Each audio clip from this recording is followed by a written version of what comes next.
Hey guys, this will be video 18 for the 50's Goldtop Les Paul replica using Stuart McDonald templates.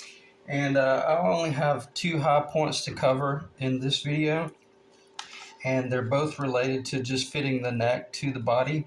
So I'm just going to be talking about pitch and the center line, which is also called like yaw. If any of you guys are into flying, basically here's what's going to happen. I'm going to be talking about roll, pitch, and yaw. So that's identical to flying an airplane because that's what we're trying to do. We're trying to get this neck perfectly on center. The yaw, we want the yaw to be perfectly neutral, and we do not want to have any roll either way.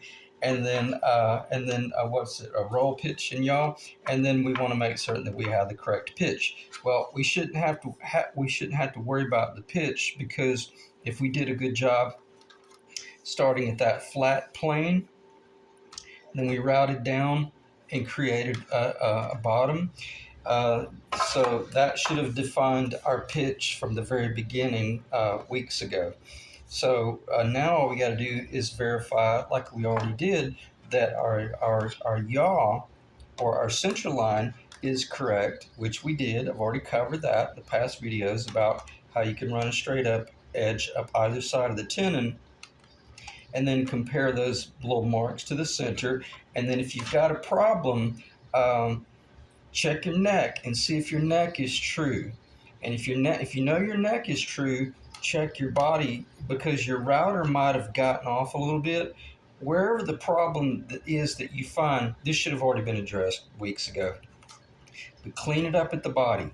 Make certain that the body is perfectly true, so that if this neck goes in out here, as it's moving in, it never travels along an erratic course. It's just as perfectly true down the center right there as it is clocked into the body. So that would be the first consideration, is to make certain that you get your pitch correct, because your pitch is going to determine how high or how low your bridge is. And I won't start talking about that because that's another video in itself.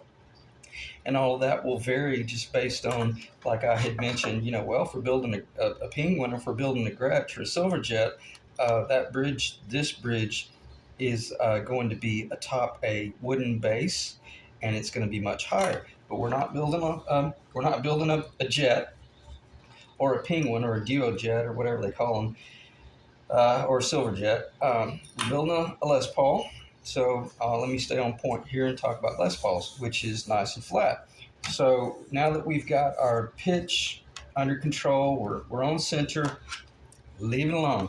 Don't make any changes to this body anymore, and make certain that that you assure yourself that you stay perfectly true, and don't let anything get crazy or caught. Or if you started, let's say you put this in here and it was a little bit too high, and you started asking yourself, how do I address this? Do I get the router out and take that pocket a little bit deeper? You should have already addressed this, but if there is an issue, I would shave off some material here. I would say leave the body alone, especially if you know it's true. Okay. So then the next thing would be, in the past videos, you notice how I left this square very much S4S down here, because I intentionally did not want to clock too soon. I wanted it to be held off of the body enough that I could look at it and start taking a visual assessment of what was going on. Wow. Well, that would be one for the storybooks. I wanted to start taking a visual assessment of the neck as it's out here, as it's going in, as I'm getting a little bit closer. Maybe I had to route that back a little bit further and all that jazz. But all I'm saying is work your way to the finish line. And then let's say we got up to this point right here, and we're looking at that line and we're going, oh man, yeah, that's absolutely stunning. It's beautiful. But then we flip over here and it looks like that right there. Well, that's never going to improve over here until we get this material cut out right here, correct? Let me check, see if that's in the camera. All right. Because I'm about to show you exactly how I would do that, because 9 times out of 10, it's very unlikely that you're going to get a perfect clock right out of the gate. It's going to be a series of assessing what's going on and making corrections accordingly. Now, if you put the whole thing up there and if you can't get it to bed, odds are your problem is back here. The tenon, I'll go ahead and cover this a little bit. The tenon is too long and it's hitting prematurely, not allowing it to bed. Well, simple piece of paper will keep you on the straight and narrow. You should always be able to, and this should be very loose, a 1/16 of an inch or slightly under a 1/16 of an inch, and you should be able to push that all the way around to the corner right there and all the way around to the corner right there. For the most part, what happens is there's just some sort of a blockage there, and you got to find it. And if you have this piece of paper, well, then you can slide that piece of paper around. And if it's beautiful over here, but you can't move the paper any further over there, well, you might have gotten your miter saw might be off a half a degree from a previous cut, and you realize, oh wow, there's the problem. I got to shave off some material right here, and then all of a sudden, then that's when you find which one is bedding first and which one has the hollow. Okay, now let's say that it was bedding beautiful over here, but we had that gap on the other side. How do you go about working your way to the finish line and not effing anything up? Because we got a 4-degree pitch here that we do not want to lose. And if you go on either side of that 4-degree here, and then this one goes on either side of the 4-degree here, you'll be in a nightmare situation trying to clean it up and work your way to the finish line. So if it's minimal, then yes, I don't have a problem coming in here and doing a little bit of sanding with a nice flat cross-cut file. I wouldn't recommend using rasps, stuff like that, unless you just know for a fact you found a little cricket in there because maybe you had a piece of paper and you slid that paper in, and then you found a little bump right there, and you realize, oh, okay, well then I've got a little knot right here, and then you can come up here with your rasp and maybe clean that little knot off. Okay, but let's say we need to make a really nice clean cut, and what I would call it like a relief cut, where you're truly relieving material. We want to protect this body, okay, but we don't want to freehand that cut away from the body. In other words, our body might not be square, and we might want to cut this funky on this side in order to get it to fit the body, correct? Okay, so you have a little medallion of some sort to protect your multi-$1,000 jazz guitar body. And I like the idea of using C-clamps here because the cool thing about C-clamps, when you put a little bit of a torque on a C-clamp, it's not going anywhere.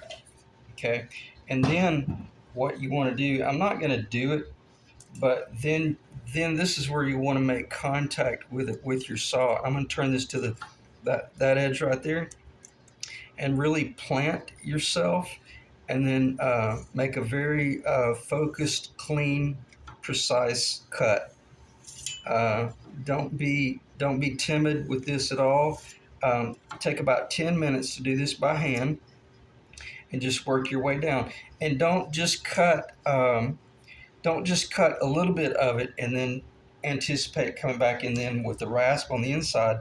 Odds are you might slip and tear something up. Just trust your tool and go ahead and take it all the way to the tenon. Okay? And then when you pull it out, you'll be blown away how you might have lost your eraser shield, which who cares? They make them, they're available all day long. And then what will happen is then you'll be able to flip it over and realize, oh yeah, I'm there. I'm close. I'm actually close enough with this one that I could go ahead and either tight bond glue it in or epoxy glue it in, and she's fine.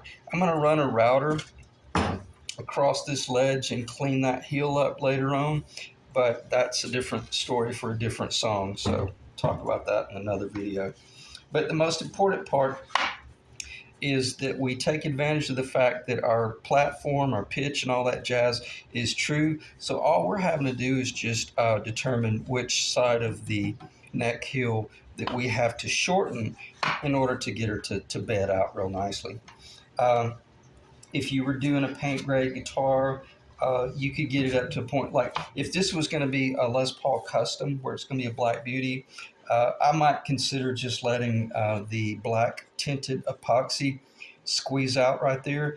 And you have to keep in mind, I've still got a little ways to go, but I don't even know if the eraser shield, yeah, see, the eraser shield won't even drop down in there.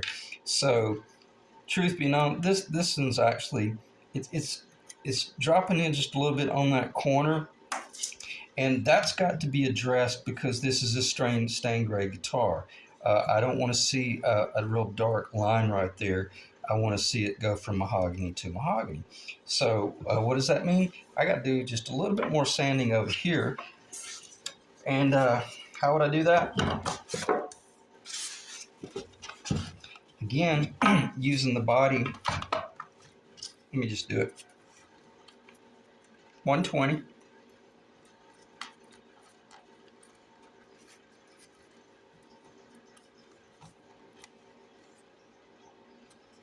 This is kind of tricky because there's this sweet spot. If you push it in too tight, it'll lock and you won't be able to pull the paper.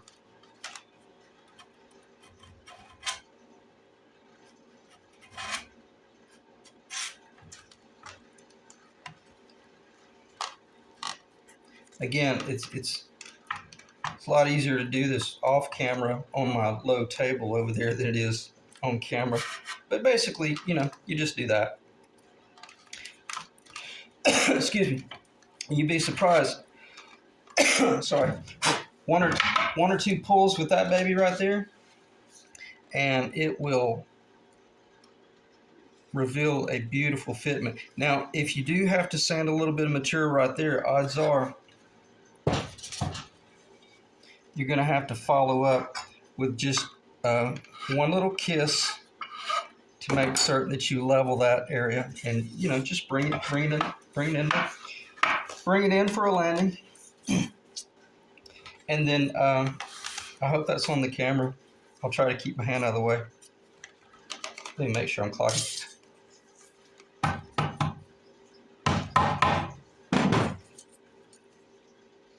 That's what you're looking for. Okay, see, I'm getting a little bit of, that's not the guitar. That's me. I'm not holding it. Yeah, it is going in a little bit right there. So what I need to do right there is take a little bit more material off this top. I probably pulled the sandpaper too much to try to demonstrate it. But nonetheless, at this point, you're just working your way to the finish line.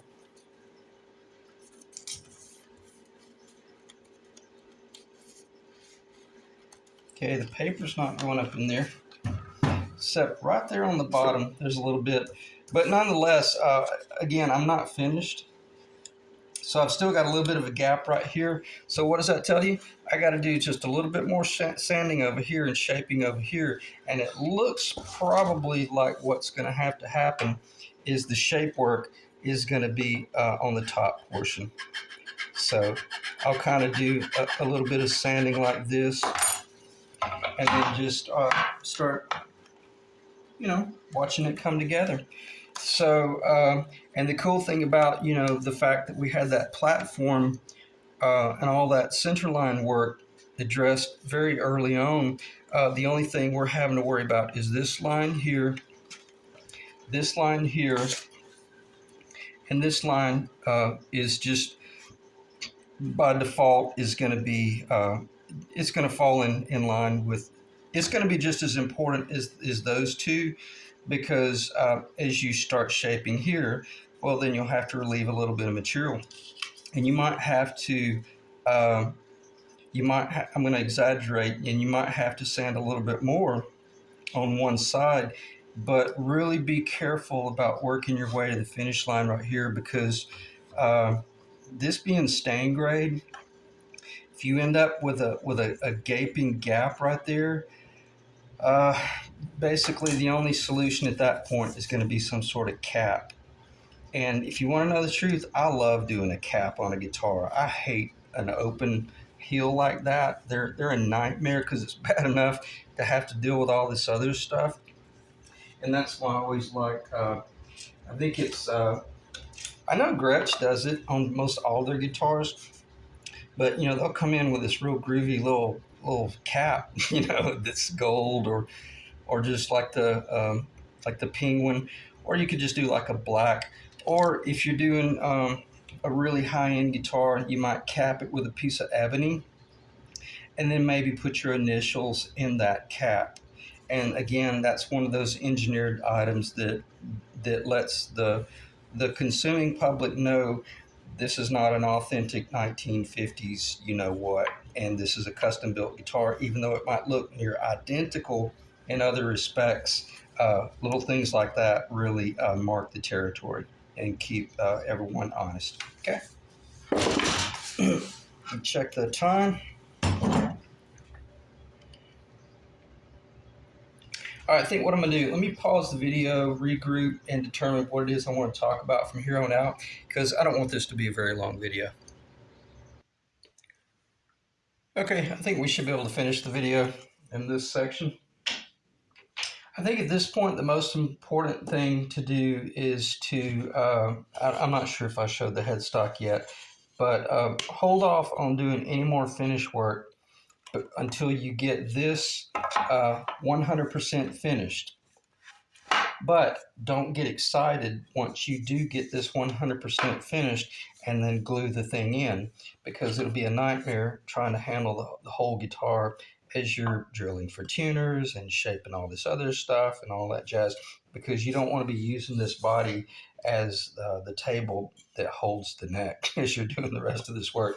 So I only wanted to do this initial work last night, excuse me, just to see the color and to see everything to come together. I knew it was going to be fine from a standpoint of color and all that jazz, and the end grains look really good. I'm really happy with them as well. I won't go into that, but once you get it to that point right there, let's stop.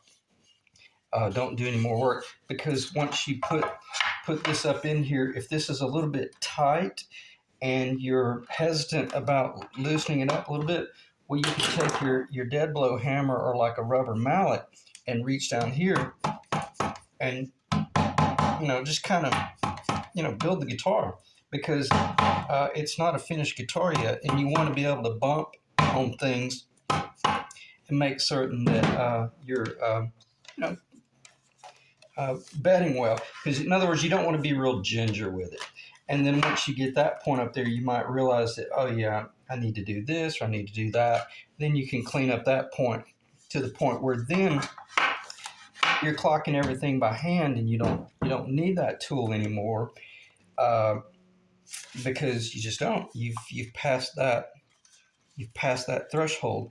But you wouldn't want to loosen this up too much up here so that you could handle it by hand, because if it's a little bit snug, you might use that to your advantage, like I showed you earlier, where you put an eraser shield up in there, and maybe you come in with a flat file. This is hell to do on camera, because I can't hold anything, but nonetheless, you might do something like that right there, and clean the job up a little bit.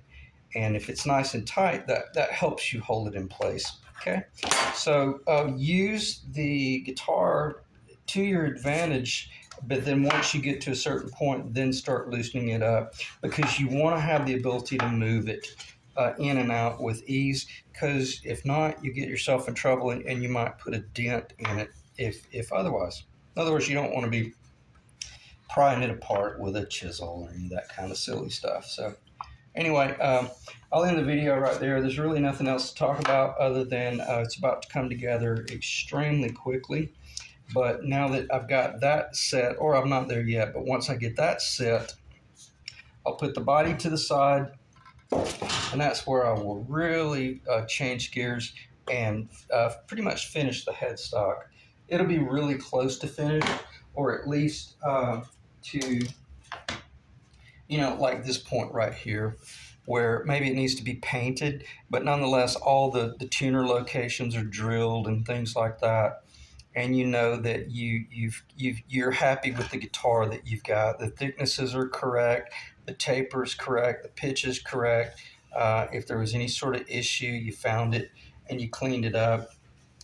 And then after it's all said and done, as long as the heel to the body looks is like that right there, is that's fine. I know it looks like a gap, but it's just where the epoxy sealed the end grain here and the end grain there, and it left a dark stripe. That's actually, once it gets clear coated, that'll be beautiful.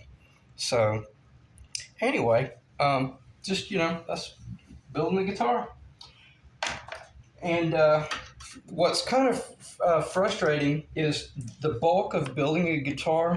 It's not very enjoyable, and it's a series of just all these multiple little projects. But man, once you get to this level right here, it's so exciting and it's so enjoyable because you know that you've really crossed the threshold. The pitch is. I'm gonna have to set this thing down because if I don't, I'm gonna drop it. But you know that your pitch is good, your alignment's good, your fitment's good. This is good, and that's where I kind of joke about. This is one of those thresholds where you need to pat yourself on the back because it took me a long time to be able to hit all of these points. What is it? 6 sides. 1, 2, 3, 4, 5 sides like that right there. It took me a long time to get to that point. That was really hard. Why? Because I was working with just basic tools. I didn't have like a multi mega $1,000 shop of tools.